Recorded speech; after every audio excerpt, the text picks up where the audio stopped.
Cuma gara-gara salaman sekali sama Dewi sekolah, nasib Haun langsung diincar pentolan kampus. Sejak saat itu, hari-hari bagai neraka pun dimulai. Seng Ha, teman kecilnya yang diam-diam suka padanya, ikut terseret. Pas tahu Haun dibuli, para berandal itu malah membawa-bawa adiknya sebagai ancaman. Hal itu bikin dia ngamuk dan mau menuntut keadilan. Sialnya, dia justru dijebak oleh puluhan orang di sebuah gang sempit yang gelap. Mereka menyumpal mulutnya pakai kaos kaki busuk dan mulai melakukan aksi bejat. Di saat itulah Haun datang, mencoba menyelamatkan Seng Ha. Tapi, satu hantaman tongkat langsung bikin dia ambruk. Haun cuma bisa berteriak memohon mereka berhenti, tapi malah ditindih paksa oleh salah satu preman. Dia terpaksa melihat teman baiknya dilecehkan tepat di depan matanya sendiri. Rasanya sesak banget. Dia benar-benar jadi sosok yang sangat tidak berdaya. Sejak malam jahanam itu, Haun bersumpah untuk jadi kuat. Dia tidak mau lagi membiarkan dirinya terus-terusan jadi pecundang yang lemah seperti itu. Dia harus menghajar si brengsek Daechun. Masalahnya, tidak ada satupun tempat latihan yang mau menerimanya sampai dia bertemu gerombolan berandal lagi. Melihat para sampah itu merampok uang paman mabuk, dia merasa harus bertindak. Haun nekat maju membawa batu buat menghantam mereka semua. Tapi dasarnya kurang beruntung. Dia malah jatuh tersungkur dengan sangat konyol. Asli, momen ini malah jadi tauhai di tengah situasi yang genting. Tiba-tiba, seorang gadis muncul melepaskan tendangan maut ke satu orang, lalu membanting preman lainnya dengan sangat mudah dan sangat keren sekali. Haun sampai berdiri kaku karena terpesona. Bukankah wajah cantik itu adalah Dewi sekolah, Li Haru? Setelah kejadian itu, dia pun membantu Haru. Dia membantu Haru membawa paman mabuk itu pulang. Haru bercerita kalau dulu dia juga sangat lemah sebelum akhirnya mendapatkan didikan yang sangat keras. Sekarang dia punya kekuatan untuk melindungi dirinya sendiri. Gurunya ternyata si paman mabuk tadi. Fakta ini benar-benar membuat Haun sangat terkejut. Masa sih? Haru bilang pamannya memang pemabuk berat. Karena kondisi itu, tempat latihan bela diri ini juga terancam akan segera ditutup selamanya. Apalagi pamannya bilang tidak mau mengajar siapapun lagi. Jelas Haun tidak menyerah begitu saja. Dia langsung berlutut di atas tanah. Sambil berteriak, "Tolong ajari saya ingin menyapu bersih semua sampah itu." Tiba-tiba, si paman yang tertidur bangun dengan aura sangat berbahaya. Kirain bakal diusir supaya dia bisa tidur lagi. Paman itu malah menerimanya sebagai murid. Tapi sebelumnya, Haun harus menandatangani sebuah kontrak. Isinya, Haun dilarang keras melawan perintahnya dan harus menyerahkan 8 bagian dari semua keuntungan yang didapatnya dari hasil bertanding nanti. Ini sih namanya perampokan secara halus. Tapi demi jadi kuat, Haun langsung setuju saja. Dia bahkan belum tahu kalau nama tempat ini unik. Ternyata ini adalah pusat bela diri khusus wanita.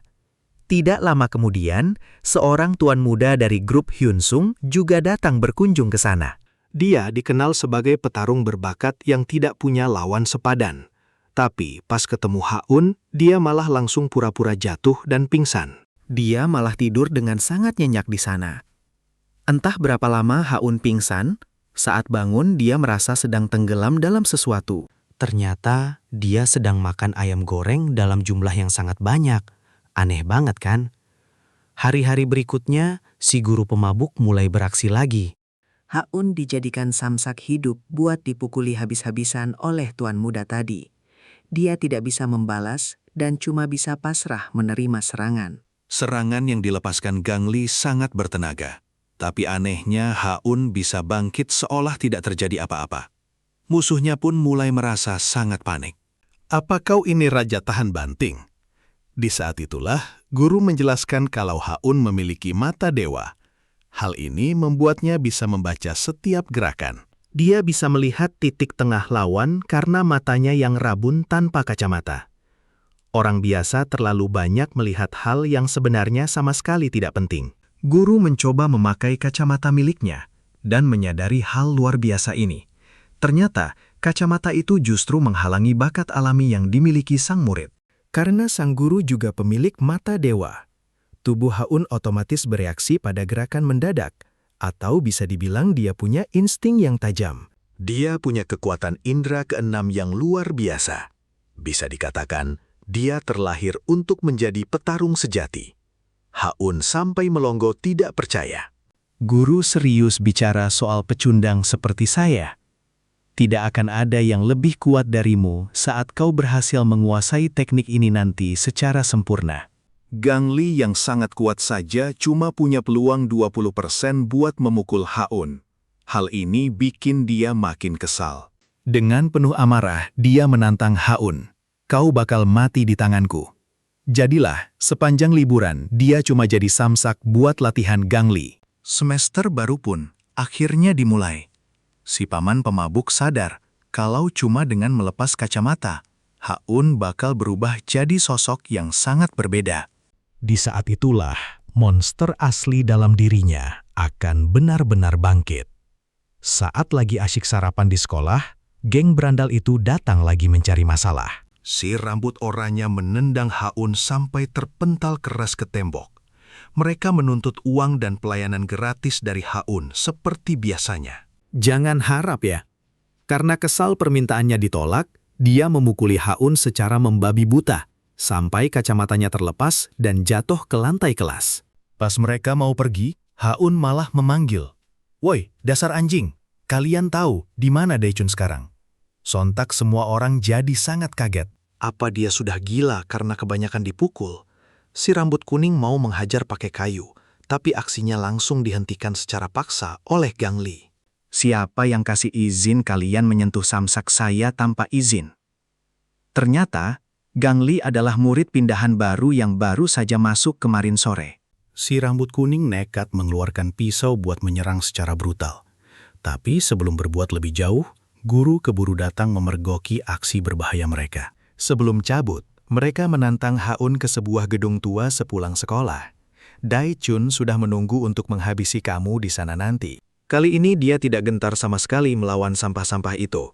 Pertarungan yang sebenarnya bakal segera pecah di lokasi yang sangat terpencil itu. Mampukah Haun membalas dendam demi dirinya dan juga sang sahabat karib? Mari kita tunggu kelanjutan ceritanya yang bakal semakin seru banget. Para berandal ini sudah siap dengan balok kayu, tapi Haun bergerak secepat kilat dan langsung menghadiahi wajah mereka dengan batu bata. Serangan mereka sama sekali tidak terasa bagi Haun. Dia pun mengejek. Apa kalian belum makan? Pukulan kalian sangat lemah seperti wanita. Dalam sekejap, seluruh geng itu babak belur. Si rambut pirang tadinya ingin memakai senjata tajam untuk melawan.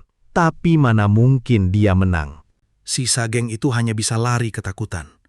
Haun kemudian mencengkram si rambut pirang dan bertanya, "Di mana bajingan Kang Daechun?" Sambil memegang batu bata, Haun tidak sedang bercanda.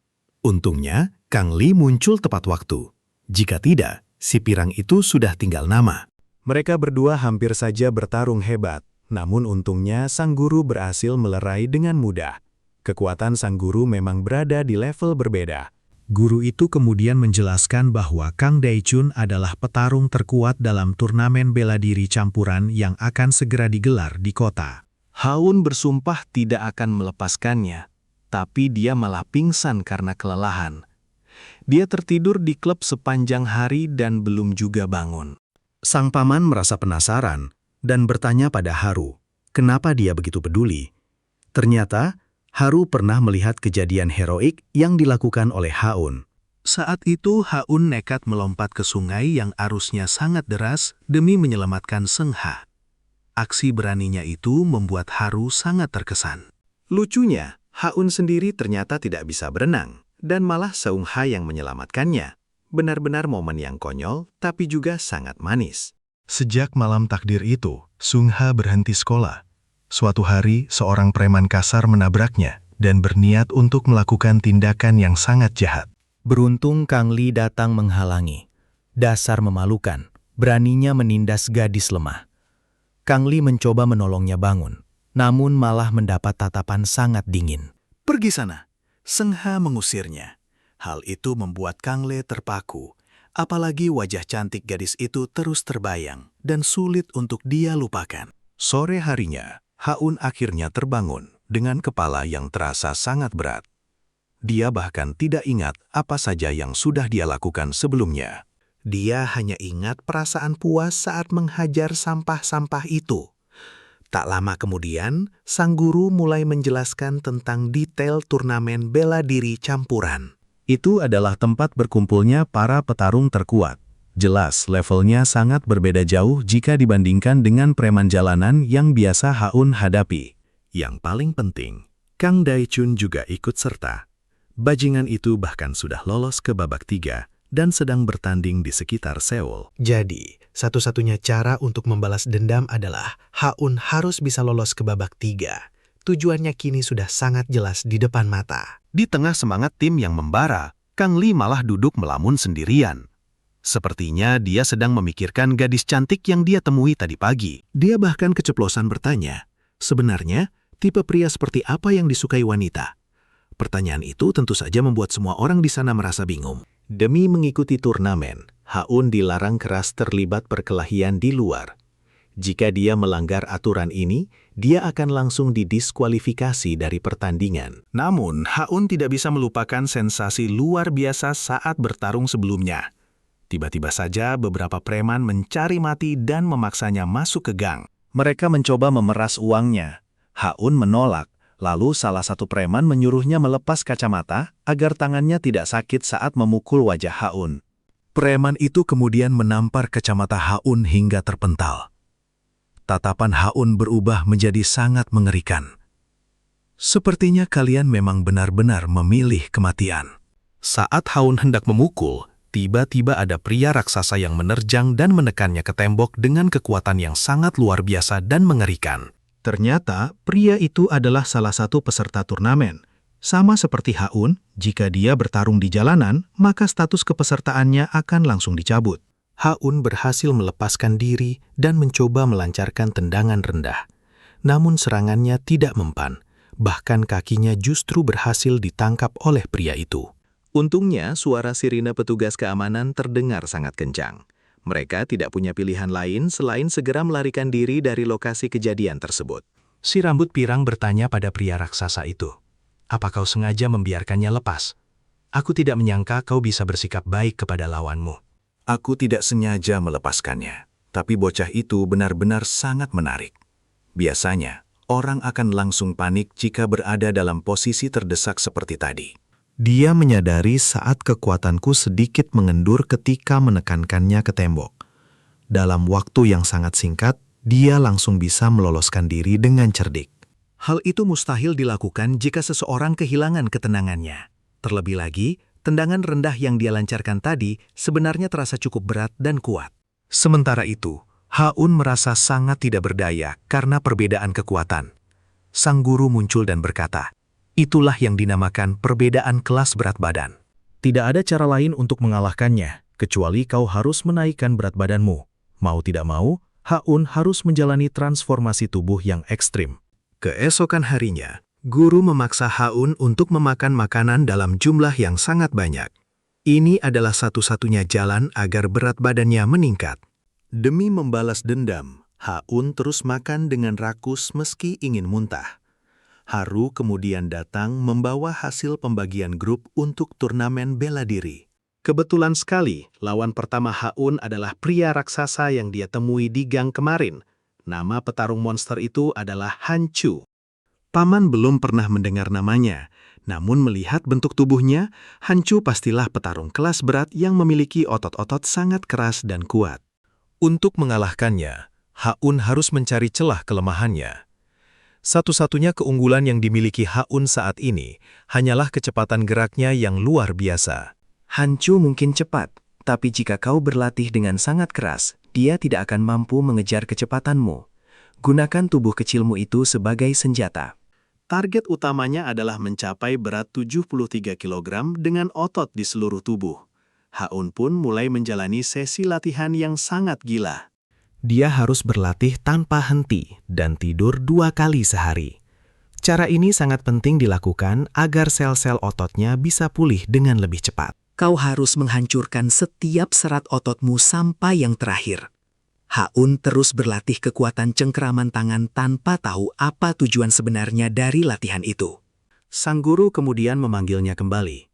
Kira-kira rahasia apa lagi yang akan diajarkan sang guru kepada muridnya yang sangat bersemangat ini?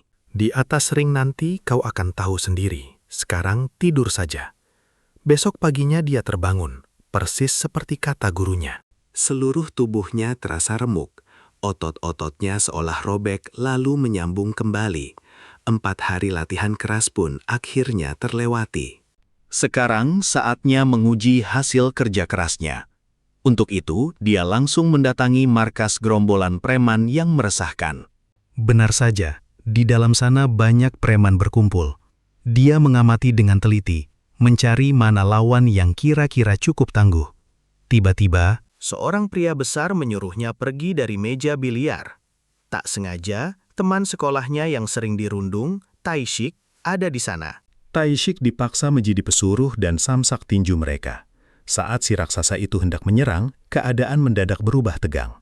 Secara mengejutkan, Haun malah mengejek mereka. Dia bilang wajah para preman itu lebih mirip orang tua daripada murid sekolah. Dia langsung melempar kacamata ke wajah lawan. Serangan tongkat biliar pun ditepis dengan mudah. Lalu satu tendangan membuatnya tersungkur. Terbukti, setelah latihan gila itu, kekuatan dan kecepatan Haun meningkat drastis. Sang bos yang emosi langsung maju menyerangnya. Serangan itu nyaris kena. Kalau sampai kena bisa berakibat fatal. Haun pun segera menjaga jarak untuk mengatur strategi. Dia mengamati dengan seksama untuk mencari titik lemah lawan. Untuk lawan sebesar ini, kelemahan mereka ada di bagian lipatan lutut. Seberapa kuat pun otot paha mereka, bagian lipatan lutut pasti tidak akan sanggup menahan hantaman langsung yang sangat keras. Saat lawan teralihkan oleh Taishik, dia langsung melesat dan menendang telak lipatan lututnya. Tubuh raksasa itu pun mulai tumbang. Haun langsung menyusul dengan pukulan keras ke wajah. Rasanya seperti memukul batu. Wajah preman ini kerasnya bukan main. Ternyata dia belum menyerah. Tangannya secepat kilat menangkap dan langsung melempar tubuh Haun. Meski dia hanya seorang murid sekolah, Si preman tidak peduli. Baginya, sikap tidak sopan kepada bos memang pantas dibalas dengan hantaman keras sampai babak belur. tiba-tiba si rambut merah muncul di sana. Ternyata dia adalah adik dari pria besar yang baru saja dilawan Haun.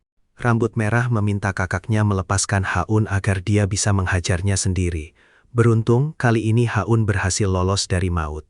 Guru yang tahu Haun berulah langsung memberinya latihan super ketat. Dia dipaksa berlatih tanpa ampun sampai hari pertandingan tiba. Hari pertandingan pun akhirnya datang. Sebuah mobil mewah datang menjemput bersama para gangster. Ternyata sang guru yang bermuka tembok ingin menghemat ongkos dengan menumpang mobil mereka demi membeli alkohol. Pertandingan antara Haun dan si rambut merah pun dimulai. Wasit bahkan tidak melirik Haun karena tubuhnya yang kecil. Begitu dimulai, Haun langsung melancarkan pukulan yang sangat cepat. Semua orang dibuat melongo, disusul bantingan keras yang membuat si rambut merah terkapar. Namun kaki Haun berhasil ditangkap lawan. Lawan mencoba mematahkan pergelangan kakinya, tapi gagal.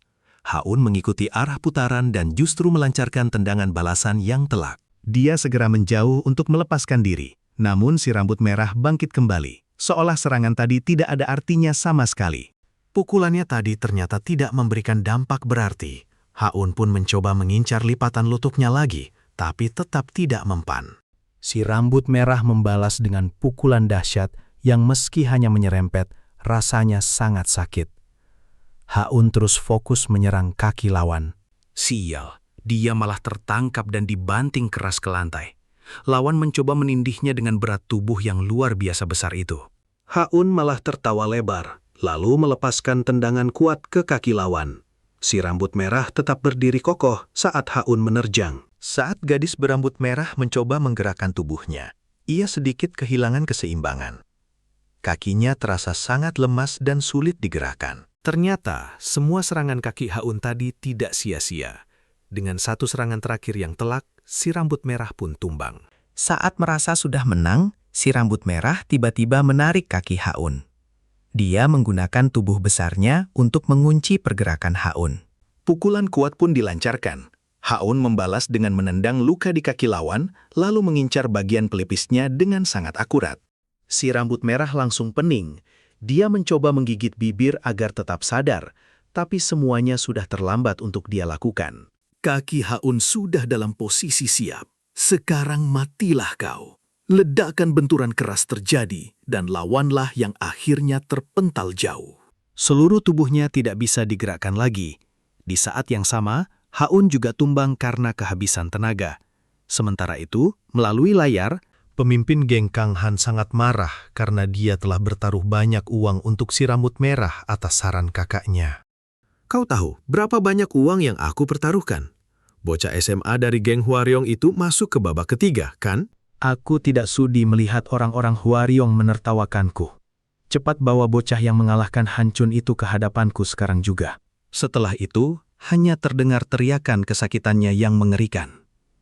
Dalam perjalanan pulang, mereka terpaksa harus naik bus umum saja. Luka di bahu Haun cukup parah dan akan terasa sakit untuk waktu lama. Bus sangat penuh, dia harus menahan rasa sakitnya. Dia berusaha menjaga jarak agar tidak menempel pada Haru. Tapi tiba-tiba Haru menarik tangannya, membuat mereka berpelukan sangat erat. Keesokan harinya, hasil kualifikasi pun keluar.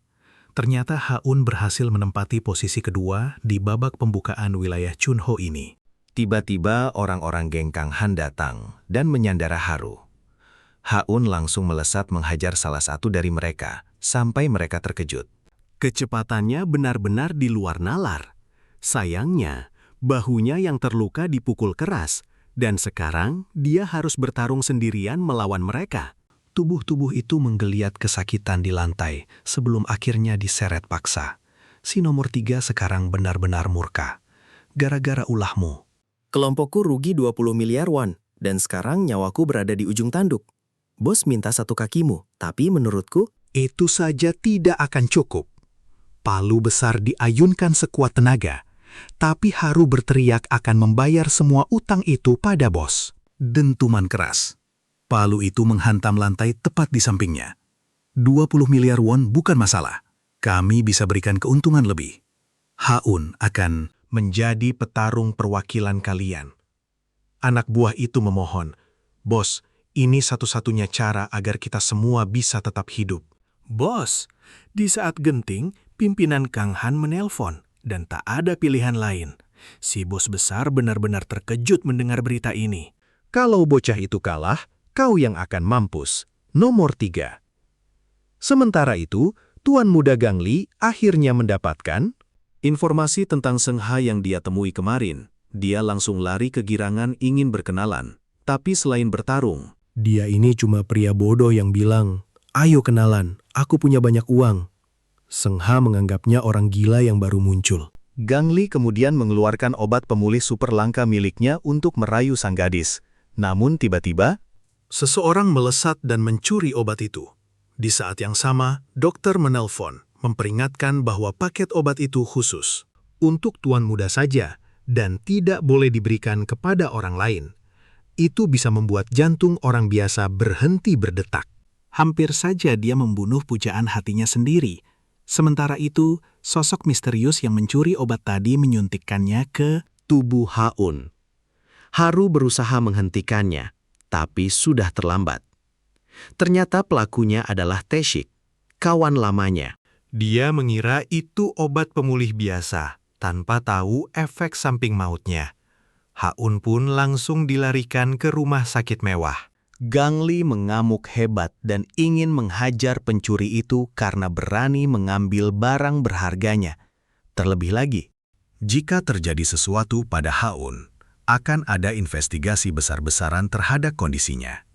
Hal itu bisa menghancurkan semua proyek dan eksperimen rahasia kami.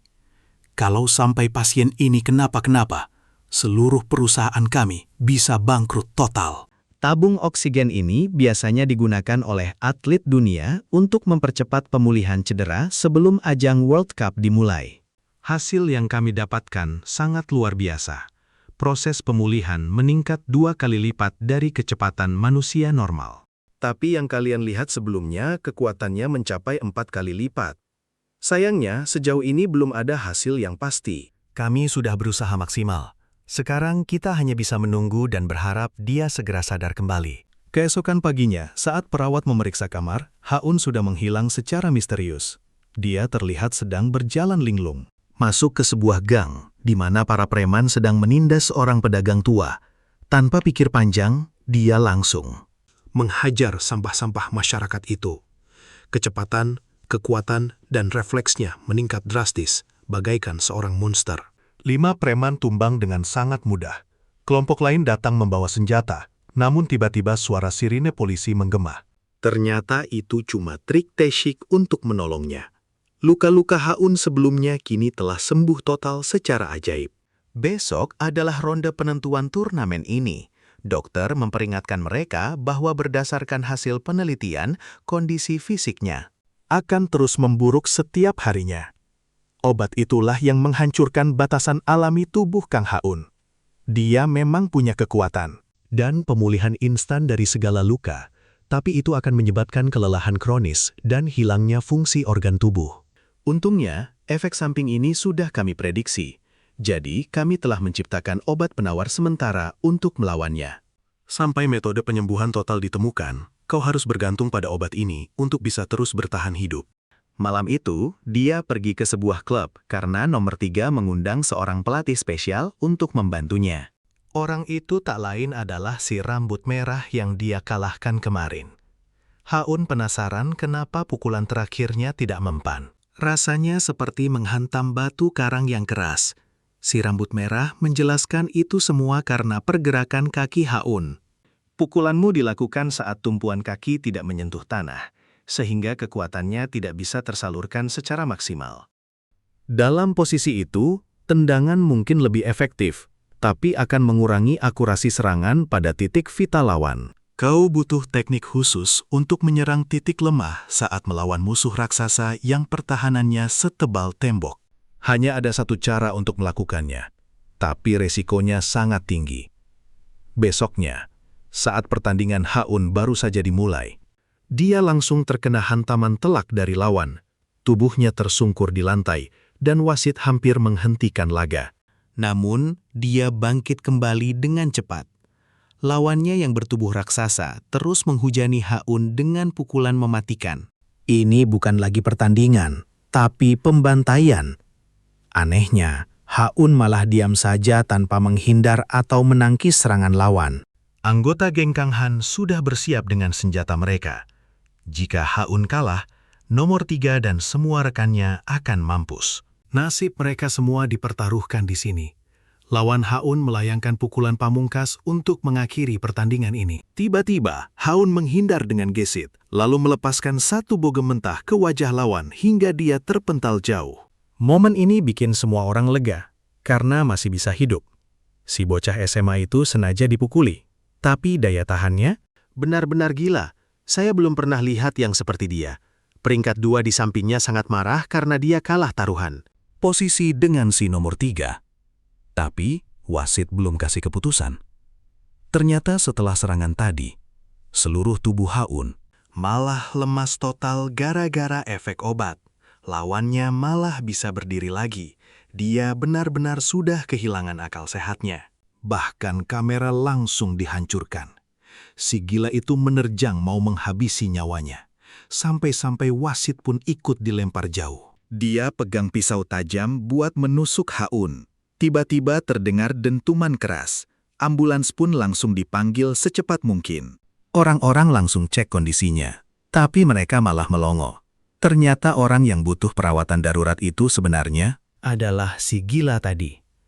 Sebelum sempat menyerang, mulutnya sudah muntah darah dan pingsan duluan. Begitulah kalau pakai doping berlebihan. Nomor 2 dari geng Kang Han makin panas lihat kemenangan Haun. Dia tidak mau Haun ikut tanding lagi. Cuma itu satu-satunya cara biar posisinya aman. Si licik ini kemudian menghubungi pengkhianat dari geng lawan untuk kerjasama. Harus sadar ada yang tidak beres. Ini terlalu kebetulan. Mereka harus segera temukan Haun sebelum para bajingan itu beraksi. Tapi ternyata ada yang sudah sampai duluan. Dia adalah Sengha, sahabat dekatnya. Di saat yang sama, komplotan preman datang. Seha langsung ambil beban besi buat tahan pintu dan pakai tubuhnya sendiri biar mereka tidak bisa masuk ke dalam. Haun mulai sadar perlahan. Dia lihat sosok yang sangat akrab, tapi pandangannya kabur. Dia tidak tahu siapa penyelamatnya. Tidak lama, pihak rumah sakit membawanya pergi. Ternyata, yang lapor ke Seng Ha biar menyelamatkannya adalah Tae-shich. Tae-shich yang lagi berkeliaran malah lihat si monster Kang Dechun di sini. Untungnya dia sempat sembunyi di gang. Monster itu pasti cari Seha. Tae-shich terus telepon buat kasih peringatan, tapi sayangnya tidak ada yang angkat. Pas hubungi Haun, dia masih di ruang pemulihan. Ternyata Tae-shich lah yang selamatkan Seha di malam neraka itu. Karena Haun pingsan, dia harus temukan Seng Ha sebelum si monster menemukannya. Tapi sepertinya semua sudah terlambat sekarang. Kang Dechun sudah temukan dia duluan. Seluruh tubuh Seng Ha gemetar hebat, sampai dia tersungkur jatuh ke tanah. Kamu tidak akan menyangka apa yang kupikirkan tentangmu sejak saat itu. Mari kita selesaikan urusan kita yang tertunda ini. Tiba-tiba tangannya ditahan seseorang. Ternyata itu si Gang Li. Daechun langsung pukul dia sampai mundur, lalu menyerang lagi. Satu pukulan mematikan melesat, tapi Gang Li berhasil menghindar. Dia berputar 360 derajat dan menghantam lehernya. Tapi itu belum cukup buat merobohkannya. Malah luka di lutut Lai dari babak penyisihan belum sembuh. Gawat banget ini. Daechun berhasil tangkap tangan Li dan layangkan tinju ke wajahnya. Untungnya, Li masih bisa menangkis, pakai tangannya sendiri. Buat menang sekarang rasanya mustahil. Lai cuma bisa mengulur waktu biar Seng Ha bisa kabur dari sana secepatnya. Sayangnya kaki Seng Ha kaku karena ketakutan. Dia cuma bisa merangkak pelan. Li pun berjuang mati-matian buat tahan serangan lawan. Tapi si monster sadar kalau kaki Lai lagi cedera parah. Tanpa ampun, dia langsung menendang Lai sampai terpental jauh. Sekarang kaki Li benar-benar tidak bisa digerakkan. Si brengsek itu malah mau injak kaki satunya lagi. Terdengar teriakan menyakitkan. Ngeri banget lihatnya. Sementara itu, Seng Ha masih belum sempat kabur, masih ketakutan di tanah. Pas mau ditangkap, Li tahan kakinya. Daechun bingung sendiri. Kenapa kamu rela berkorban demi perempuan ini? Apa yang sebenarnya sedang kamu coba lakukan sekarang? Mana mungkin ku tinggalkan dia setelah dia menolakku 10 kali. Cepat lari! Si gila itu malah menginjaknya brutal. Satu tangannya pun langsung dipatahkan. Meski sakitnya luar biasa, Lai tetap tidak mau lepaskan pegangannya sampai tenaganya benar-benar habis. Seng Ha masih belum bisa bergerak karena syok berat. Jujur, bagian ini bikin emosi banget karena dia kaku begitu. Kasihan Tuan Muda Lai yang sangat setia. Kaki tangannya sudah patah, tapi dia malah gigit kaki si monster itu. Daechun yang sudah emosi langsung ambil batu bata di dekatnya. Sini kumatikan kamu sekarang juga. Tapi tiba-tiba dia dipukul. Ternyata di saat genting, Seha lawan rasa takutnya dan pukul pakai tongkat, tapi itu tidak ngefek sama sekali. Haun yang dapat pesan dari Tae-shich langsung lari kesetanan ke sini. Kakinya sampai berdarah pun tidak dia pedulikan. Kali ini dia bertekad lindungi Sung Ha. Tapi Sung Ha malah tertangkap. Satu tamparan keras bikin dia langsung tersungkur. Belum selesai sampai di situ, si gila itu terus memukulinya. Sementara Tuan Muda Gang Li cuma bisa melihat tak berdaya. Penulis cerita ini kayaknya hobi banget bikin momen begini ya. Akhirnya Haun sampai juga di gang gelap tersebut. Tapi pas dia sampai, semuanya sudah berakhir. Ternyata TSX pakai trik suara sirene palsu lagi buat selamatkan mereka. Persis seperti cara dia selamatkan Seha malam itu. Haun benar-benar marah dan ingin memburu si bajingan Daechun. Dia hantam tanah dengan penuh dendam. Gang Lei coba ingatkan dia buat jangan gegabah. Lawannya bukan orang sembarangan. Lihat dulu kondisimu sekarang. Tapi Haun tidak peduli sama sekali. Dia bilang kamu tidak usah khawatir soal itu. Selesai sudah. Hari ini dia bakal makan tanah. Karakter utama kita berlari kencang menuju basement gelap. Yakin si brengsek Daechun ada di sana. Ada bayangan di depan, tapi ternyata bukan targetnya. Sial, Daechun sudah berdiri tepat di belakangnya tanpa suara sejak tadi. Akhirnya berhadapan juga. Tapi mendadak tubuhnya kaku tak bisa bergerak. Katanya, lu harus belajar sopan santun sama senior, bocah. Dasar tolol. Sudah dikasih pelajaran berkali-kali tetap saja nggak paham dasar berkelahi. Harusnya lu sadar setelah melihat apa Yang terjadi pada temanmu itu. Lu harusnya lihat wajah Sengha saat dia bilang rela melakukan apa saja demi lu. Begitu dia mau memukul, tangannya tertangkap dengan mudah. Kacamatanya jatuh, memperlihatkan tatapan mata haus darah seperti iblis. Hari ini lu mati anjing. Belum sempat dia menghina lebih jauh, satu pukulan keras langsung menerbangkannya. Dan itu baru permulaan dari hujan tinju yang meremukan wajahnya. Brengsek, lu harus bayar mahal atas semua penderitaan yang lu kasih ke gue dan teman gue. Tapi tiba-tiba serangannya ditangkis, lalu tendangan keras membuatnya terpental. Gak berhenti di situ, tangannya ditarik paksa dan dia Dihempaskan ke tanah dengan brutal. Daichun mencoba memukul lagi, tapi meleset. Haun membalas dengan tendangan telak ke mulutnya. Ada yang salah. Kenapa dia masih bisa berdiri? Padahal tubuh Haun rasanya sakit sekali sampai mau mati. Lalu si brengsek itu berbisik. Sakit banget ya? Tempat yang gue pukul tadi itu penuh sama paku. Haun cuma bisa meringis sambil mencabut paku. Dari dagingnya, lu harus tahu, sampah lemah kayak lu cuma pantas jadi keset buat orang-orang kuat kayak gue. Ini semua salah lu karena sok keras. Pas dia mau menghabisi Haun, tiba-tiba Taesik muncul. Meski nggak bisa memukul, dia nekat menggigit telinga Daichun sampai robek. Telinganya berdarah, tapi detik berikutnya, Taesik langsung dipukul sampai pingsan. Dasar gila, berani-beraninya lu bikin telinga gue kayak gini. Gue bakal kirim lu ke liang kubur. Tapi wajah Taesik sama sekali nggak takut. Dia malah tertawa puas. Lu habis sekarang. Ternyata, di belakangnya sudah ada orang-orang dari geng Kang Han. Daechun pun terpaksa lari ketakutan. Besok paginya, Haun masih belum punya nyali untuk menjenguk teman baiknya itu. Dia merasa semua Kesialan yang menimpa gadis itu adalah kesalahannya sendiri. Barulah Taesik menceritakan apa yang sebenarnya terjadi malam itu. mereka merekam video ancaman buat grup rahasia. Setelah lu pingsan, mereka terus memukulinya. Gue pikir sekadar memukul nggak akan cukup buat bajingan-bajingan itu. Mereka mau bikin video pelecehan buat mengancam dia. Mereka hampir saja melakukannya. Tapi untungnya polisi datang tepat waktu. Ternyata Taesik yang diam-diam menelpon polisi. Dia bilang, "Maaf ya gue, telat ngomong. Gue takut banget Daichun bakal tahu, makanya gue simpan sendiri." Mendengar itu, Haun langsung menangis dan berterima kasih berkali-kali. Di sisi lain, kondisi Kang Li juga parah banget, sampai nggak bisa ikut turnamen lagi. Mereka berdua pun pergi menjenguk Kang Li ke rumah sakit. Ternyata Sung Ha juga ada di sana. Lagi nungguin dia. Ternyata dia yang menjaga si tuan muda semalaman. Haun langsung kabur karena belum siap. Bertatap muka sama Sung Ha, tadi gue bener-bener kaku. Bahkan kata maaf pun nggak sanggup gue ucapkan. Akhirnya dia cuma bisa berteriak dari balik pintu, "Gue bakal habisi si anjing Daichun." Alih-alih melarang, Sung Ha malah menyuruhnya buat menang. Katanya, kalau lu bisa kalahkan dia, baru gue bakal maafkan semua kesalahan lu. Semua orang jadi bengong. Begitu Haun pergi, Taesik bertanya kenapa dia bilang begitu. Haun merasa dirinya adalah pembawa sial. Pas gue cek telepon genggam Haun, gue kaget banget. Nggak ada satupun nomor telepon di situ. Semuanya kosong melompong.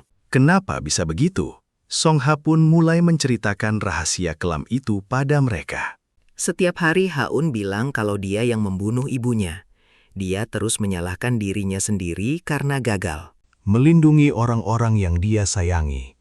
Satu-satunya cara supaya dia bisa lepas dari rasa bersalah yang mencekik itu adalah dengan meluapkan semua kebenciannya pada Kang Daichun. Balas dendam itu bakal pecah di turnamen ST nanti. Itulah cara dia bertahan hidup. Tiba-tiba Kang Li sadar dan mengomeli mereka. "Kalian semua pada bego atau gimana sih? Kalian membiarkan bom waktu berkeliaran sendirian sekarang. Benar saja, Haun langsung lari ke sekolah demi mencari. Si keparat Daechun, satu-satunya cara menemukannya adalah dengan menghajar anak buahnya satu persatu. Dia pasti ada di kelas. Gue samperin aja langsung. Seluruh murid mulai bergosip. Kenapa berandalan yang cari gara-gara sama Daechun? Ada di sini. Nyalinya gede banget masih berani sekolah. Kita mending menjauh saja kalau nggak mau kena masalah. Ternyata nggak ada yang tahu kalau gue ikut turnamen maut itu. Mereka semua masih menganggap gue cuma sampah lemah. Masuk ke kelas, Haun langsung berteriak keras. Mana anak buah Daechun? Cepat keluar lu semua, sebelum gue seret. Benar saja, langsung ada beberapa kroco yang mau cari mati. Tapi sialnya, tubuh Haun sudah mencapai batasnya karena Belum minum obat penawarnya. Dengan kondisi drop begini, berkelahi bakal sangat berbahaya. Si rambut pirang mulai maju menyerang. Tapi Haun berhasil menghindar. Gue harus main cepat. Tumbangkan bos mereka sebelum tenaga gue habis total. Sapuan kaki maut langsung membuat si kepala botak terjungkur. Semua orang melongo. Sejak kapan bocah lemah ini jadi sekuat monster? Belum sempat bernafas, satu pukulan telak mendarat di wajahnya. Si botak cuma bisa meratapi nasib sial karena menantang orang yang salah. nyali anak buahnya langsung ciut dan tidak ada yang berani berkutik. Aku tahu Kang Daechun ada di mana. Di mana dia? Kamu tidak perlu bicara sekarang di mana dia berada. Karena obrolan kita baru akan dimulai setelah satu pukulan keras dariku ini.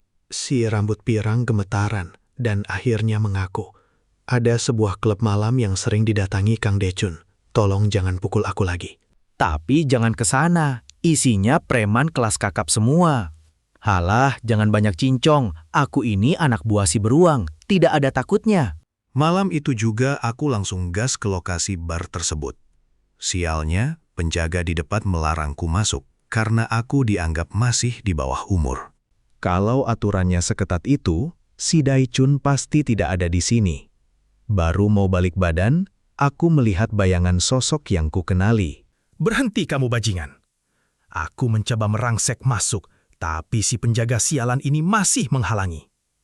Sudah kubilang, bocah dilarang masuk ke sini. Oh, kamu yakin? Wajah sangar mulai terlihat. Sepertinya penjaga sombong ini memang butuh diberi sedikit pelajaran biar paham siapa bosnya.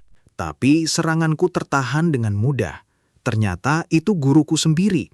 Katanya, dia mau melihat sejauh mana perkembangan kemampuan bertarungku sekarang ini. Aku langsung paham maksud guru dan menghajar para preman itu. Sial, satu orang berbadan besar berhasil membantingku ke tanah dengan sangat keras. Benar-benar bikin malu saja. Saat mereka mengeluarkan senjata tajam, guruku bergerak cepat dan langsung menumbangkan mereka dalam satu serangan maut.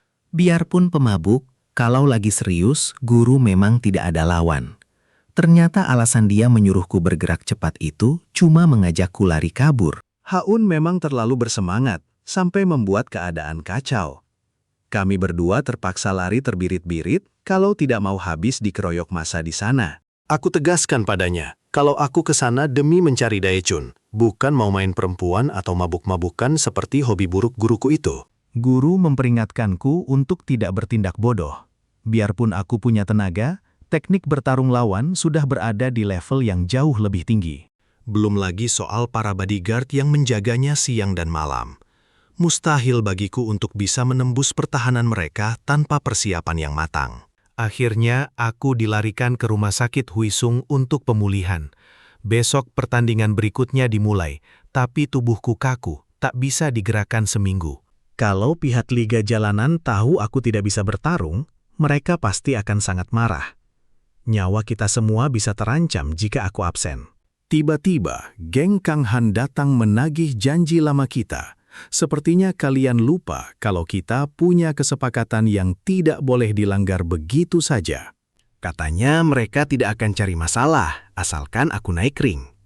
Masalahnya, kalau aku bertarung sekarang, itu sama saja dengan bunuh diri konyol. Bisakah tanding di babak berikutnya saja?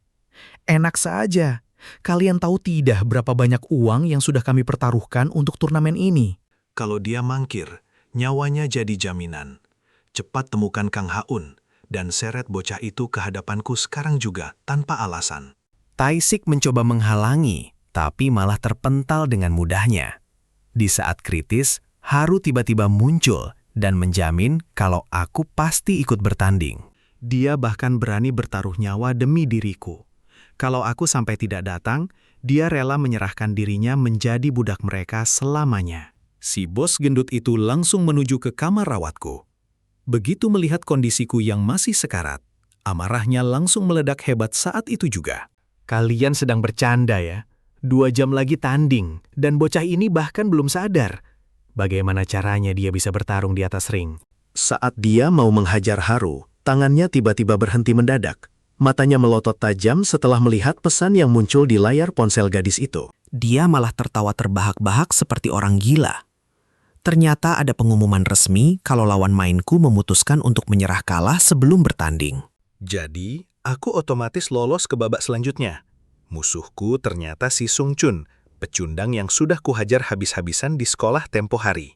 Dikasih uang pun, dia tidak akan berani melawanku lagi.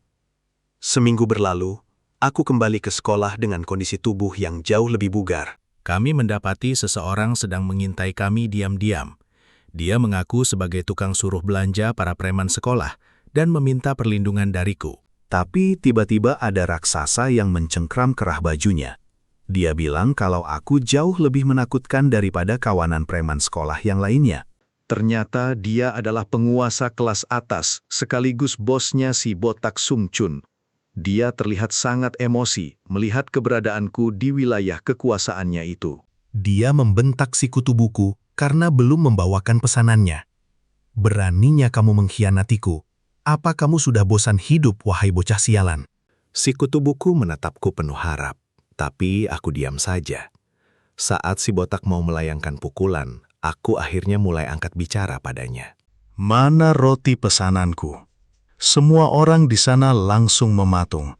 Si korban perundungan itu langsung lari ke arahku seolah melihat pahlawan penyelamat. Dari belakang, si rambut pirang mencoba menyerangku secara diam-diam. Pikirnya, kalau bisa menjatuhkanku, dia bakal jadi penguasa baru di sekolah ini. Aku belum sempat bereaksi, tapi Haru sudah lebih dulu melesat. Satu dorongan kuat darinya, sukses membuat si pirang terpental sejauh 10 meter. Bos kelas atas itu sampai terbelalak tidak percaya. Dasar buaya, melihat gadis secantik Haru, dia malah mencoba merayu dan meminta nomor teleponnya. Tidak akan kubiarkan. Aku mencoba memakai teknik sapuan kaki andalanku, tapi malah aku sendiri yang tersandung dan jatuh dengan cara memalukan. Tanpa ampun, dia menendangku sampai terbang cukup jauh. Setelah itu, dia berjalan mendekati Haru dan berniat untuk menyentuhnya dengan tangan kotornya. Sebelum tangannya sampai, aku sudah lebih dulu mencengkram lengannya. Jauhkan tanganmu kalau kamu tidak mau kehilangan satu lengan hari ini juga. Aku melayangkan pukulan maut, tapi dia menangkisnya dengan sangat mudah. Cuma segini. Kamu itu terlalu kecil dan juga sangat lambat sekali. Pukulan telak mendarat tepat di wajahnya. Akhirnya seranganku berhasil. Si brengsek ini langsung naik pitam dan siap baku hantam. Tapi Haru langsung menahannya. Ternyata Taisik sudah memanggil guru, dan mereka terpaksa bubar. Lagi pula kalau terus-terusan membuat keributan di sini, bisa-bisa kamu kena diskualifikasi dari turnamen. Di saat dia sibuk mengeluh, nyawa orang-orang di sekitarnya malah dalam bahaya besar. Ada cowok cupu yang berani kasih bunga ke gebetannya. Haru langsung menunjuk ke arah Haun. Si cowok itu langsung teriak ketakutan. Maaf bos, aku tidak bermaksud apa-apa, jangan salah paham ya. Terus dia lari terbirit-birit. Rupanya sejak Daichun pergi dari sekolah, banyak sekali cowok yang mencoba mendekatinya. Agar tidak diganggu lagi, dia mengaku kalau si pemeran utama ini adalah pacarnya. Waduh, enak dong. Cuma menang status tapi tidak dapat apa-apa nih kawan. Haru bilang kita harus selalu bareng. Kalau tidak, rahasia ini bakal terbongkar. Para perundung pasti datang, dan kamu tahu sendiri kan apa yang terjadi? Tiba-tiba, sebuah mobil misterius berhenti tepat di depan mereka. Mereka menanyakan nama lalu menyeretnya masuk secara paksa. Di dalam mobil, mata Haun ditutup dan tangannya diikat sangat kuat. Membawa anak ini ke hadapan bos bakal jadi kejutan besar. Inilah kesempatan emas geng Woarang untuk menghancurkan geng Changhan seketika. Karena si bos sudah berkhianat dari Changhan ke Worang, dia pasti ingin pamer loyalitas pada atasan barunya dengan hasil nyata. Mereka tidak akan membiarkan anak ini menang di Liga ST. Paling tidak dengan mematahkan tulang atau merobek urat sarafnya. Begitu tersadar, suara keributan terdengar dari arah luar. Ternyata, anak-anak dari geng Changhan datang tepat waktu untuk menyelamatkannya. Bahkan sang guru pun ikut turun tangan karena Haru sudah melapor. Untungnya, wilayah kekuasaan Worang di daerah sini memang tidak luas. Guru menyuruhnya segera kabur, karena ini masih kandang lawan. Apapun yang terjadi, jangan pernah menoleh ke belakang dan lari saja. Dia langsung lari sekuat tenaga menuju terminal bus. Sekarang tinggal naik bus dan menghilang dari tempat terkutuk ini secepat mungkin. Tiba-tiba suara teriakan minta tolong dari seorang gadis memecah keheningan. Haun ragu untuk ikut campur, apalagi dia tidak membawa obat. Kalau nekat bertarung, tubuhnya bisa drop, dan itu artinya tamat. Di sebuah gang gelap, sekelompok preman sedang mengerumuni seorang gadis. Tenang cantik, aku bukan orang jahat. Ini semua gara-gara ayahmu yang kabur membawa tumpukan utang. Jadi diam dan ikut kami. Jangan teriak begitu dong, suara kamu itu malah bikin aku makin bersemangat. Tiba-tiba Haun muncul merusak suasana indah mereka. Hei bocah, tempat ini bukan buat anak kecil seperti kamu tahu tidak? Kami tidak punya waktu untuk main-main denganmu. Belum sempat menyelesaikan ucapannya, si botak langsung kena sapuan maut dan tendangan telak yang membuatnya melayang jatuh ke tanah. Temennya yang satu lagi cuma bisa bengong melihat kejadian itu. Tapi dalam sekejap, dia juga langsung dibuat tersungkur tidak berdaya. Bos mereka ketakutan setengah mati, sampai lari terbirit-birit sambil mengancam. Awas ya, kalian tidak tahu siapa aku sebenarnya. Tunggu saja. Si gadis berterima kasih karena sudah diselamatkan. Tapi melihat wajah Haun, dia malah terlihat lebih menyeramkan dari preman tadi. Haun terus mengejarnya dengan gila sampai ke markas besar mereka. Si bos langsung berteriak memanggil semua anak buahnya untuk datang. Cepat habisi dia sekarang juga. Puluhan orang dengan senjata tajam sudah siap siaga untuk mengepung dan menghabisi nyawa Haun. Tapi Haun sedikit pun tidak merasa gentar. Dia melepas kacamatanya dan senyum mengerikan andalannya mulai terlihat jelas di wajahnya. Jangan sampai kalian mengecewakanku ya. Ayo, kita bermain sebentar. Di dalam ruangan, si bos mengira anak buahnya sudah berhasil menang. Tiba-tiba, pintu ruangannya jebol dihantam tendangan keras. Si bos kaget bukan main melihat kondisi anak buahnya yang sudah hancur lebur. Kenapa? Karena kamu sudah berani menginjak sepatuku ini. Padahal jelas-jelas itu bekas injakannya sendiri. Ada-ada saja alasan anak ini. Sesaat kemudian, energi Haun mulai terkuras habis. Ternyata para preman tadi masih belum menyerah dan terus mengejarnya sampai ke sini. Hei bocah SMA, urusanmu dengan geng Worang hari ini akan berakhir dengan kematianmu. Sepertinya semua memang sudah sampai di batasnya. Maafkan aku, Sungha. Sepertinya aku gagal membalaskan dendamu. Aku memang ditakdirkan untuk tetap menjadi seorang pecundang yang tidak berguna. Tepat di saat kritis, bos geng Changhan muncul menahan serangan itu. Sepertinya kamu sudah lupa satu hal yang sangat penting.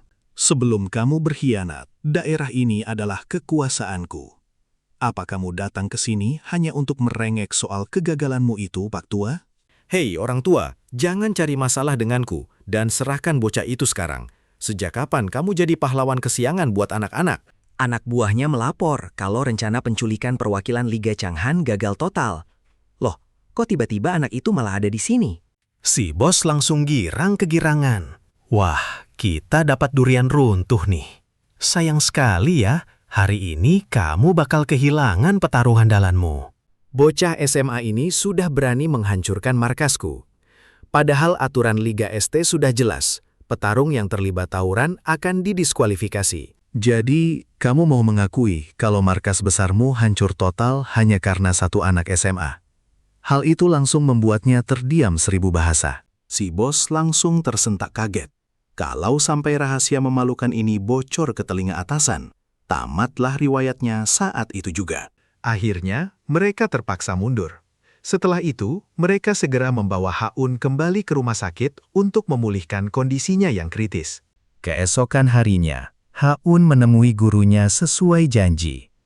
Sang guru ternyata berniat mengatur pertarungan besar melawan Kang Daichun. Tentu saja, hal itu membuatnya sangat terkejut. Kalau kau bisa memenuhi 2 syarat dariku, barulah aku akan mengatur jadwal pertarungannya. Pertarungan ini bakal disaksikan semua orang. Syarat pertamanya, kamu harus bisa pertahanin posisi kamu sekarang.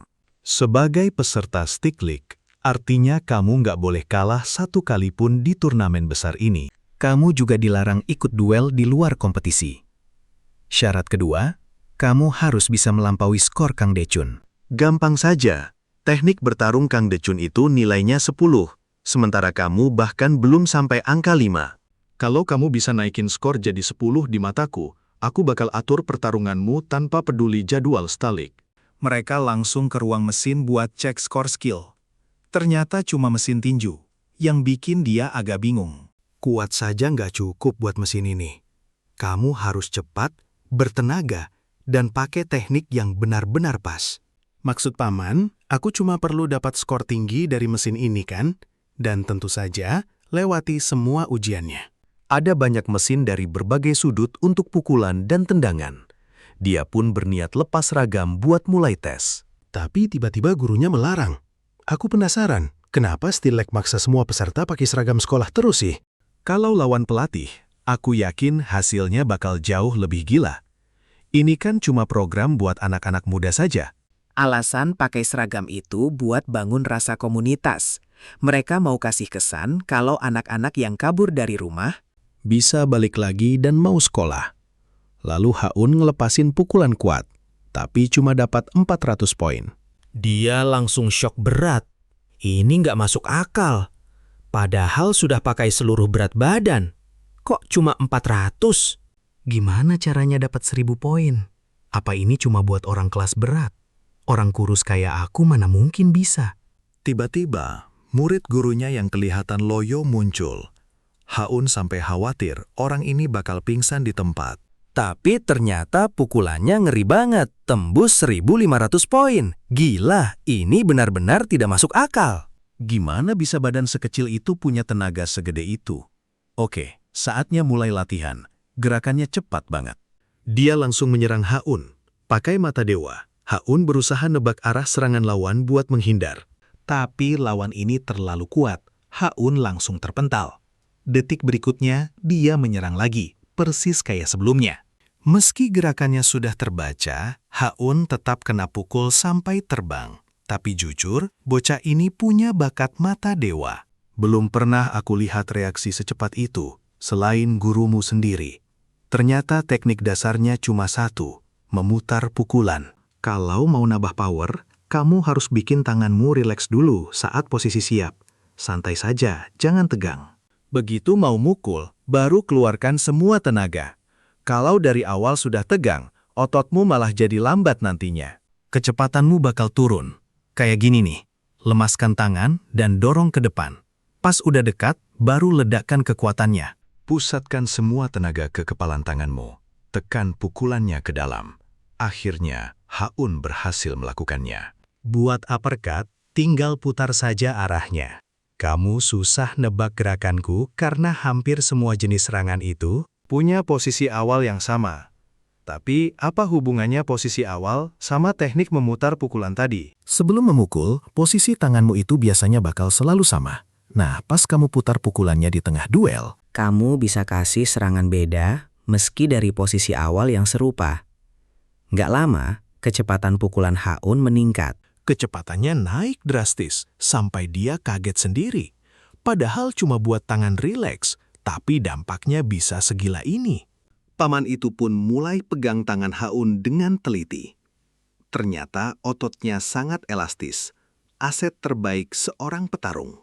Bahkan petarung pro pun jarang ada yang punya kemampuan ini. Biasanya kalau otot gede karena latihan, otot bakal jadi besar dan kaku, meski lagi nggak dipakai. Itu malah bikin kecepatan dan kontrol jadi turun. Tapi ada orang-orang tertentu yang ototnya tetap fleksibel meski badannya kekar. Nggak pernah kaku sama sekali. Mereka bisa latihan sesuka hati tanpa takut jadi lambat. Malah, tenaganya bakal terus naik seiring besarnya otot. Dulu ada petarung legendaris yang nggak terkalahkan sampai dia pensiun. Dia benar-benar raja di atas tahta. Kelihatannya sih kayak orang gendut biasa tanpa otot. Tapi jangan salah, pas dia mulai serius, Ototnya tiba-tiba berubah jadi sekeras batu. Orang dengan otot begini punya daya tahan tinggi dan cepat pulih. ini keuntungan besar dalam turnamen. Itulah alasan kenapa saat kamu rileks, ototmu jadi jauh lebih lincah. Dan lebih lentur dari siapapun. Dengan ledakan tenaga di saat kontak, kecepatanmu bakal naik gila-gilaan. Guru nyuruh dia coba tes mesin lagi. Haun langsung ikuti saran dari paman berambut keriting itu. Satu pukulan dahsyat dilepaskan. Sementara di rumah sakit, teman-temannya lagi tanya kondisi dia ke dokter. Luka yang terus pulih berulang kali. Ternyata kasih efek bagus buat proses detoksifikasi sel induk di tubuhnya. Kami bakal terus pantau kondisinya dan segera kasih kabar ke pihak keluarga. Kami berjanji.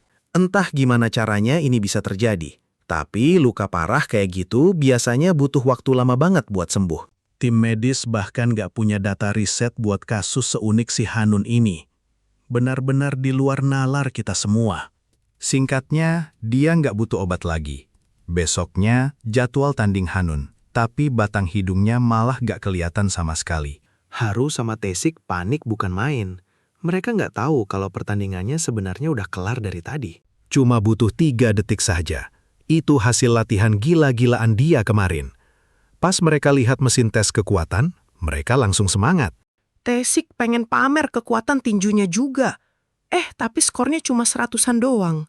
Lemah banget ya kelihatannya. Haru udah sekuat tenaga cuma dapat 400, tapi Hanun dengan santainya bilang skor dia 1200. Semua kaget. Berarti tes pertama lolos, sisa 4 lagi.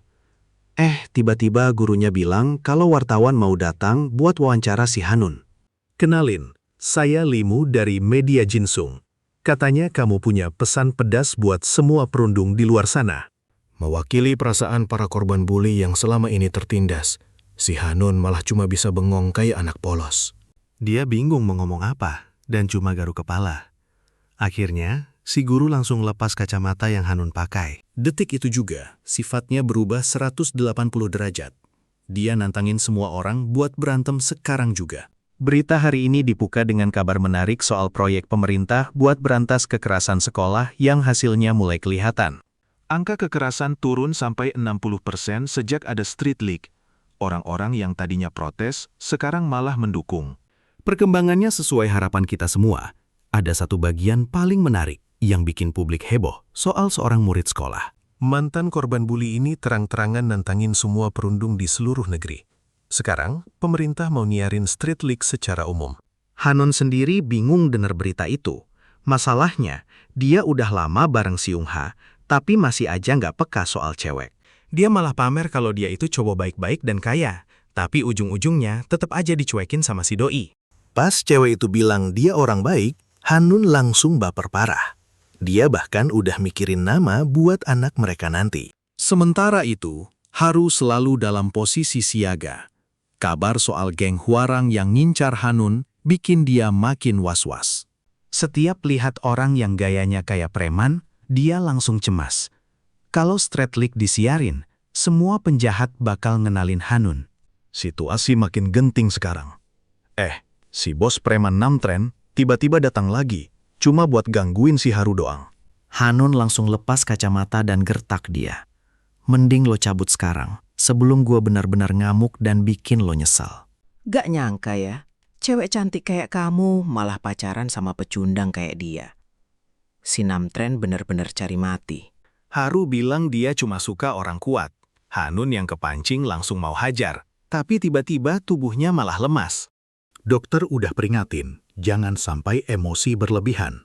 Kalau enggak, kondisi drop kayak gini bakal terus terjadi sama dia. Untungnya teman-temannya langsung pasang badan sampai preman itu pergi. Tapi sebenarnya apa yang barusan terjadi sama jantungnya? Jantungnya rasanya mau meledak. Taesik sadar kalau orang tadi itu mungkin salah satu petarung tangguh dari Street League. Sorenya dokter langsung periksa keadaan Hanun. Ternyata masalahnya ada di tekanan jantung akibat lonjakan adrenalin yang terlalu tinggi. Ini emang gak langsung bahaya, tapi rasa sakitnya bakal luar biasa. Kalau dibiarin, kedepannya bisa makin parah. Hanun akhirnya nanya ke paman rambut ikal, gimana caranya berantem tanpa harus ngerasain emosi yang meledak-ledak gitu. Petarung itu butuh ketenangan, tapi masalahnya Hanun baru bisa keluar kekuatannya kalau dia lagi marah besar. Sulit juga ya. Tapi tenang, pasti ada jalan keluarnya. Besoknya hari pertandingan tiba, dan lawannya nggak lain adalah senior yang kemarin.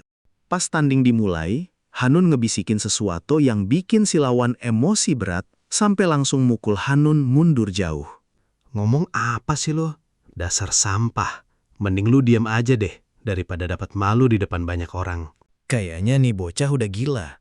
Biar gue kelarin penderitaan lo cepet-cepet sebagai tanda belas kasihan gue hari ini. Hanun cuma bisa bertahan dari hujan pukulan itu. Ternyata paman rambut ikal nyuruh dia buat provokasi lawan dulu. Tapi gak nyangka kalau lawannya sebodoh itu.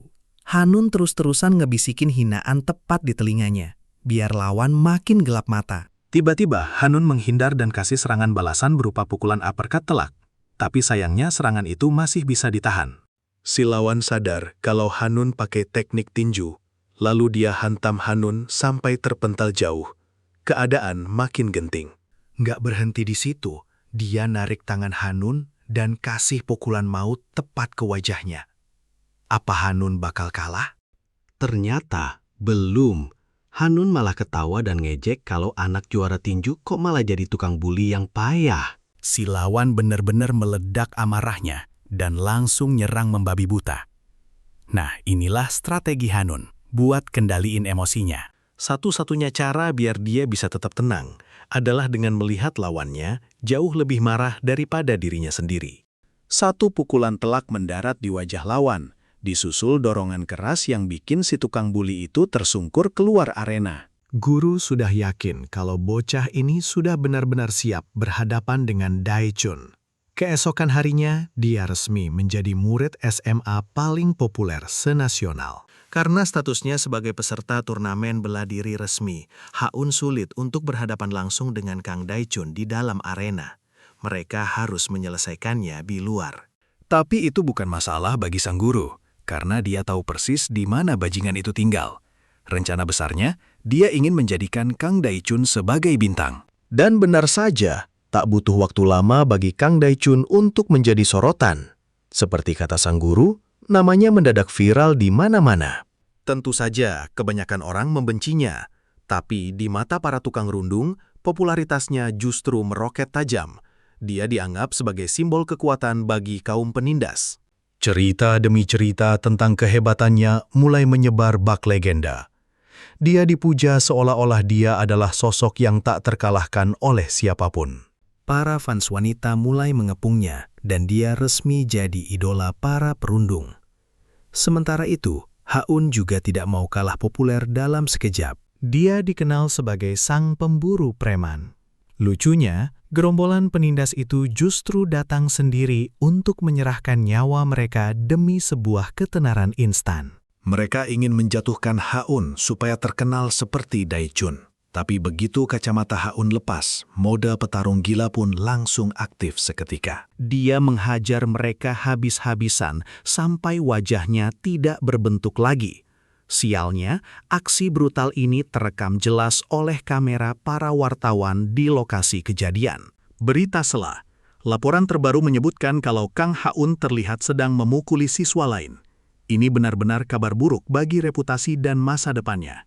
Sesuai aturan, Kang Haun terancam didiskualifikasi dari turnamen kali ini. Sang guru hanya bisa gigit jari melihat kerja kerasnya dikacaukan muridnya sendiri. Tiba-tiba Taesik berteriak dan berterima kasih karena Haun sudah menyelamatkannya. Teman satu ini sungguh cerdik, meski merekalah yang sebenarnya jadi korban. Dengan begitu, Mereka berhasil lolos dari kepungan wartawan. Daichun dan Ha-un adalah juara di kelasnya masing-masing. Mustahil mereka bertemu di turnamen. Inilah kesempatan pemerintah untuk menunjukkan sisi positif Liga Bela Diri kepada publik. Jadi, mereka pasti akan mengadakan pertarungan ini secara terbuka dan besar-besaran. Kang Daichun dan Kang Ha-un sudah jadi bintang besar. Sekarang yang kita butuhkan hanyalah satu pengumuman maut yang akan menggelegar ke seluruh penjuru. Para wartawan sudah siap di tempat. Sang guru langsung mengambil alih mikrofon untuk mewakili sang murid memberikan pernyataan resmi di depan kamera. Saudara-saudara sekalian, Kang Ha-un yang dulunya cuma pesuruh roti, kini resmi menantang Kang Daichun. Sebarkan berita besar ini ke seluruh dunia sekarang juga. Rencana sang guru berhasil total. Sekarang semua perusahaan media raksasa mulai mengalihkan seluruh perhatian mereka pada duel maut yang sangat dinantikan ini. Penonton mulai menggila. Mereka sudah tidak sabar melihat pertarungan epik antara sang penindas melawan pemuda yang berani memberontak demi sebuah keadilan. Akhirnya, pertarungan yang ditunggu-tunggu tiba. Namun kini, ini bukan lagi sekadar urusan pribadi, melainkan sebuah harapan baru bagi banyak orang yang tertindas. Banyak korban perundungan yang datang padanya untuk menumpahkan kesedihan. Mereka memohon agar dia menang demi mengembalikan harga diri kaum yang selama ini lemah. Jumlah pendukungnya terus bertambah setiap hari. Mereka semua ingin menjadi kuat seperti dia. Bahkan para orang tua juga ikut memohon bantuan demi anak mereka. Tolong bantu anak kami keluar dari kamarnya yang gelap. Buatlah dia bisa tersenyum kembali seperti sedia kala, sebelum kejadian kelam itu merenggut kebahagiaannya. Maaf semuanya. Aku tidak pernah menyangka bisa melakukan hal sebesar ini, atau menginspirasi orang lain. Tapi satu hal yang saya tahu pasti saat ini. Para bajingan itu harus diseret ke neraka. Sementara itu, mantan orang nomor 2 dari geng lawan malah berkhianat dan bergabung ke kubu geng Hwarang. Berikan aku kesempatan, maka aku jamin Kang Ha-un tidak akan bisa ikut bertanding. Geng Hwarang tidak perlu mengotori tangan mereka untuk menang. Kami menjamin kalau perwakilan kalian, putra kesayangan Tuan, yaitu Kang Daichun, pasti akan keluar sebagai pemenang tunggal di arena pertandingan nanti. Sang guru berkata, kalau besok pertarungan besar akan pecah. Mereka tidak tahu kalau ada uang dalam jumlah fantastis yang sedang dipertaruhkan di sini. Musuh merasa sudah menang telak dan mempertaruhkan seluruh kekayaan mereka. Jika Ha-un menang, mereka akan hancur dan jatuh miskin dalam sekejap mata.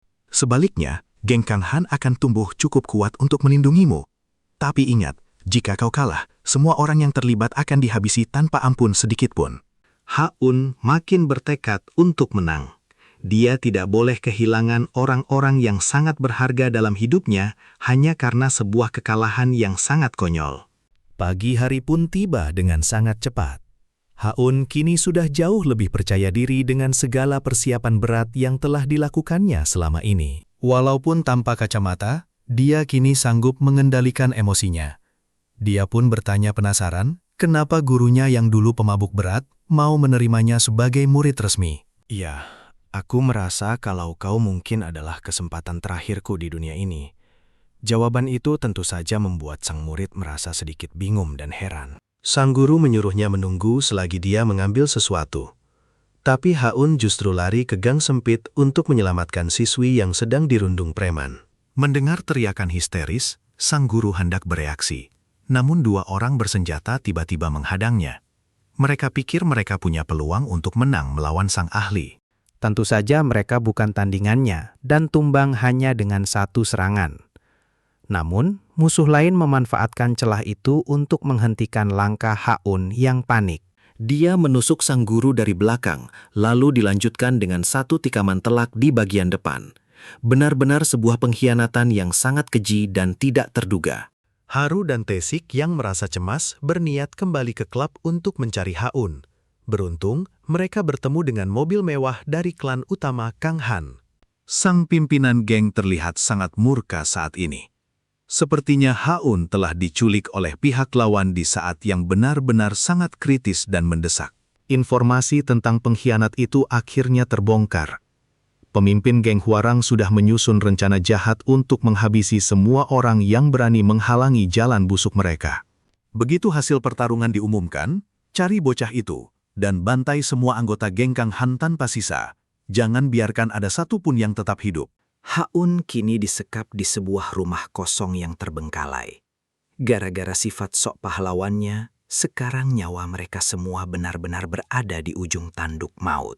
Hasil akhir akan segera ditentukan, seiring dimulainya waktu pertandingan. Keputusasaan mulai menyelimuti semua orang yang menaruh harapan besar pada kemenangan sang pahlawan. Semuanya berakhir. Tiba-tiba saja, ikatan Haun dilepaskan oleh sosok misterius. Tapi saat dia membuka mata, tidak ada siapa-siapa di sana. Lewat siaran langsung, kalian bisa melihat Haun masih bertahan di sana. Semua orang dibuat melongo. Apa yang sebenarnya terjadi di sana? Ternyata sosok yang membereskan segalanya adalah gurunya sendiri. Meskipun beliau terluka parah dan sudah tidak punya tenaga lagi. Beliau langsung ambruk karena telah mempertaruhkan nyawanya demi Haun. Semua karena putranya sendiri juga pernah dirundung hingga meninggalkan dunia ini. Tapi saat itu aku tidak tahu. Inilah kesempatan terakhirku untuk menebus dosa. Langkahku cuma bisa sampai di sini saja, Haun. Aku percayakan sisanya padamu. Pertarungan mereka sedang disiarkan secara terbuka. Tapi kenapa semua orang harus seheboh itu ya? Kita sedang menyaksikan siaran langsung seorang pecundang yang akan dihajar habis-habisan. Lihat itu, tangan Haun gemetar hebat. Dia bukan takut, dia malah tertawa.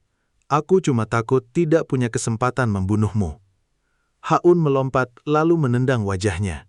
Setelah itu, dia menyerang dengan membabi buta. Tapi Daechun bergerak cepat menghindar. Dia malah balik mendaratkan serangan telak pada Haun. Kemudian, mengangkat tubuhnya ke udara sambil berucap. Seperti yang kubilang, pecundang cuma punya satu cara hidup. Yaitu berlutut dan patuh seperti seekor anjing. Tubuh Haun dihempaskan ke tanah dengan keras. Jangan salahkan aku. Orang-orang sepertimu memang terlahir sebagai pecundang. Sebagai manusia, saat melihat makhluk lemah yang menyedihkan, secara alami kita pasti ingin menginjak-injak mereka di bawah kaki kita. Kau tidak boleh menyalahkan siapapun. Karena kalian semua memang terlahir menyedihkan. Dia langsung menghancurkan kamera, lalu mengambil balok kayu besar untuk menghajar Haun. Tapi tepat saat itu, Haun membalas dengan sundulan kepala yang sangat keras. Mati kau bajingan. Haun langsung melayangkan pukulan maut. Karena kamera hancur, si juru kamera harus mempertaruhkan nyawa untuk mendekat. Kita bisa melihat jelas serangan balik dari Haun, namun saat sedang bersemangat, tiba-tiba tubuhnya kehilangan tenaga dan berlutut. Ternyata si brengsek itu baru saja menusuk Haun dengan kayu. Dia bahkan bermain curang dengan menendang lukanya berkali-kali. Namun, pertarungan ini tidak boleh dihentikan. Mengapa? Karena itulah permintaan terakhir dari sang guru. Biarkan Kang Haun bertarung sampai detik terakhir. Saya yang akan bertanggung jawab. Apapun yang terjadi, jangan hentikan mereka. Juru kamera akhirnya setuju. Daechun mengangkat Haun ke udara untuk memberikan serangan terakhir di depan semua orang. Lihat apa yang terjadi pada pecundang yang berani melawanku. Pukulan bertubi-tubi membuat Haun tidak sadarkan diri. Kalau kau tidak bangun, akan kubuat kau cacat selamanya. Satu lengan Haun langsung dipatahkan oleh si brengsek itu. Teriakan kesakitan yang sangat memilukan terdengar. Saat Daechun masih mengejeknya lemah, Haun malah berteriak balik. Satu tangan saja sudah cukup untuk menghadapimu. Sementara itu, tim produksi sudah berniat menghentikan pertandingan yang berbahaya ini. Tiba-tiba, tangan Haun mencekik leher lawan. Li langsung sadar kalau itu adalah jurus rahasia dari sang guru. Sebuah teknik untuk mematahkan tulang manusia yang paling rapuh. Bagian paling lemah itu adalah tulang rahangnya. Duel belum usai. Haun menghantam keras tubuh lawan hingga tulangnya hancur berantakan. Hanya terdengar teriakan penuh rasa sakit yang luar biasa. Apa yang kau lakukan padaku akan kubalas berkali-kali lipat. Kau patahkan lenganku, maka kubalas patahkan kakimu.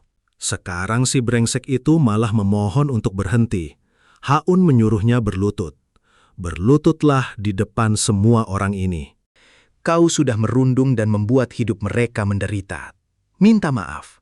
Minta maaf atas semua perbuatanmu pada teman-temanku. Dia tentu tidak mau, malah menoleh ke juru kamera dan minta dihentikan. Tapi permintaannya sama sekali tidak digubris. Karena saking marahnya, Haun berniat menghabisi orang ini di tempat. Pergi ke neraka saja kau bajingan. Dia sangat ketakutan menghadapi kematian dan akhirnya terpaksa meminta maaf. Semua yang menonton benar-benar terkejut melihatnya. Aku minta maaf, kumohon hentikan. Haun menjawab, maafmu sudah terlambat. Kau harus paham rasanya jadi sampah. Buk. Pemenang dalam pertarungan gila ini adalah Ha-aun. Dia telah membuktikan kekuatannya di hadapan dunia. Setelah itu, mereka bergegas ke rumah sakit menemui guru. Tapi sepertinya terlambat. Haru syok dan langsung terduduk lemas. Tepat saat itu, perawat datang dan berteriak, "Aktingnya sudah cukup, Pak." Ternyata dia belum mati, cuma sedang menjahili mereka. Rupanya, ada teman mereka yang menyelamatkan sang guru sebelum geng itu datang. Sosok penyelamat itu ada di lantai atas. Orang yang dimaksud ternyata adalah Seng Ha, sahabat yang selama ini tidak berani ditemui oleh Haun. Begitu pintu dibuka, dia terkejut melihat Seng Ha memakai seragam dan tertawa bahagia di samping tuan muda Kang Li. Dia bilang sudah mendengar permintaan Haun. Terima kasih sudah mau jadi temanku dan memberiku kesempatan hidup kedua. Mari kita lihat. Akhirnya dia bisa bernafas lega dan berhenti menyalahkan dirinya sendiri. Semuanya perlahan kembali normal sekarang. Geng Kang Han berhasil menghancurkan geng Rang. Namun, Haun selalu merasa berdosa atas kematian ibunya sendiri. Haru akhirnya tahu kebenarannya dari Sung Ha soal hari saat ibunya pergi karena kehilangan hak asuh. Haun sangat menyesal. Kenangan saat sang ibu mengajaknya ke taman hiburan untuk terakhir kali muncul kembali. Di perjalanan, ibunya terus menangis tanpa henti karena suatu Alasan misterius. Kecelakaan maut terjadi, dan ibunya mengorbankan nyawa demi melindunginya. Momen ini akhirnya membuat Haun benar-benar bisa mulai untuk Merelakan rasa bersalah yang menghantuinya. Haru pun kini resmi menjadi kekasihnya. Sementara itu, sasana milik sang guru sekarang sudah dipenuhi oleh banyak orang yang ingin bergabung. Mereka mendambakan kekuatan untuk melindungi diri dan ingin menjadi sosok pahlawan hebat layaknya sang tokoh utama. Haun. Kisah epik ini pun resmi berakhir. Jangan lupa klik like dan subscribe untuk terus mendukung Geu ya teman-teman.